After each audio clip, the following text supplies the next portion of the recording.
Aujourd'hui, le ciel a un message pour vous, un appel à briser les chaînes invisibles qui vous retiennent. Peur, doute, culpabilité, passé douloureux, là où est à l'esprit du Seigneur, là est la liberté.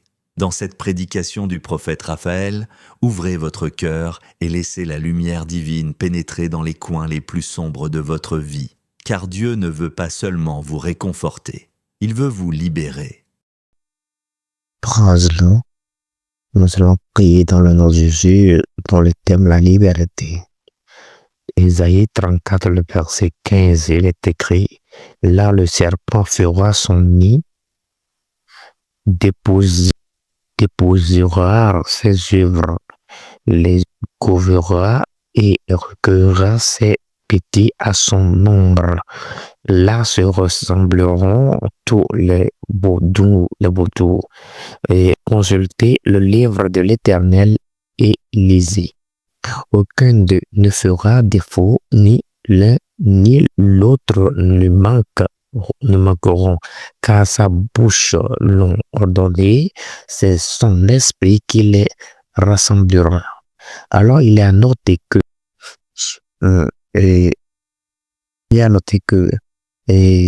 d'une manière ou d'une autre, l'Éternel Dieu ouvre les yeux des aveugles et une référence comme preuve de sa messianique, c'est-à-dire dans Matthieu 11, 40 et Luc 7, lorsque le Saint-Esprit aura pleinement conféré à l'Église de Jésus-Christ la capacité de faire les choses les plus grandes dans Jean 14, dont a parlé Jésus, les signes et les prodiges d'Ésaïe, le verset 35, se produiront de nouveau comme un temps des actes des apôtres. Et cela veut dire que l'onction divine va toucher tout un chacun de nous et nous serons guéris, n'importe où nous ne sommes pas l'onction divine qui mais été adoptée.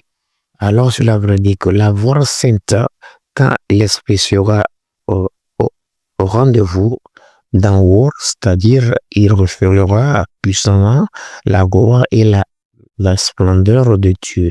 La voix sainte deviendra évidente, tous les rachetés marcheront alors dans une pleine sainteté.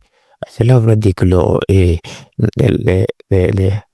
d'une manière ou d'autre, dans 2 Rois du 8, et la prophétie à l'histoire du roi d'Ézéchiel, ce dernier était un roi de Juda qui avait confiance en Dieu et le servait fidèlement. C'est-à-dire, c'est durant la 14e année de son règne et que Juda dans l'intention de conquérir Jérusalem. Alors, cela veut dire que désignant un haut fonctionnement assyrien, c'est-à-dire à essayer de zapper sa confiance du peuple dans le Seigneur en l'indiquant à lui pendant les mandats et en lui faisant croire que le Dieu de Juda n'était pas assez fort pour le délivrer.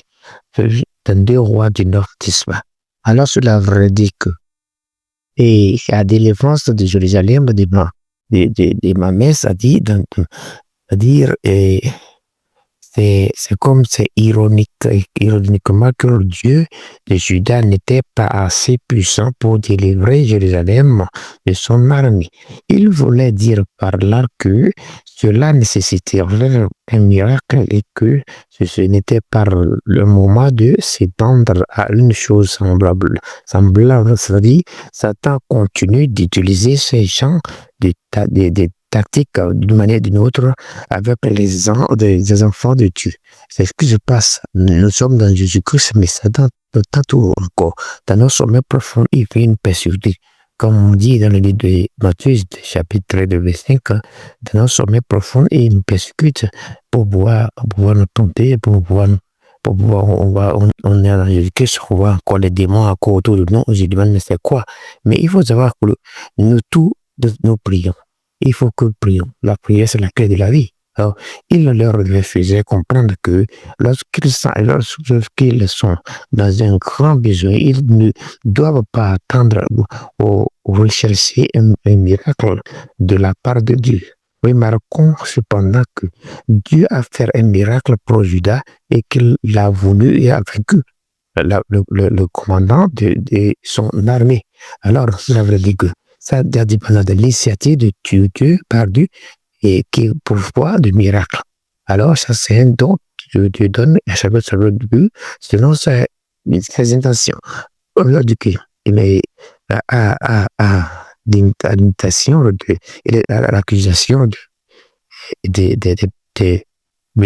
militaires par des réponses, mais elle méritait une sérieuse intersection, c'est-à-dire les hommes de Dieu se tournant vers Dieu dans une prière humble et le cœur conseil, cherchant à connaître sa parole par la bouche du prophète Isaïe à cette époque, dans 2 Rois du 9 première, là, dans les moments difficiles, les meilleures choses que nous puissions faire est de chercher la face de Dieu et de lui demander de nous parler au moyen de sa parole écrite et au prophétique. Alors, il a noté que il s'agit d'une voix intérieure envoyée par Dieu pour influencer, à conduire et à la pensée d'une personne en ce qui concerne la prédication selon laquelle le roi d'Assyrie à l'époque tomberait par l'épée dans son pays, c'est-à-dire Dieu auquel tu ne connais, tu ne confies. C'est-à-dire, ici, c'est tout le moyen de détruire la confiance d'Isaïe, du Seigneur, dans l'arrogance. Le roi d'Assyrie croyait que son pouvoir royal se passe sur celui de Dieu de Juda ou de tout autre Dieu. Alors, je leur dis que quand il est l'heure à ce que nous soyons libérés de tout l'esprit maléfique que nous tout autour de nous, pour que nous soyons libérés totalement au nom de Jésus-Christ de Nazareth. Vous venez d'entendre une parole de feu, une vérité qui libère. La liberté en Christ n'est pas un concept religieux, c'est une réalité puissante qui transforme des vies entières. Si ce message a touché votre cœur, ne le gardez pas pour vous. Abonnez-vous dès maintenant pour ne rien manquer des prochaines prédications.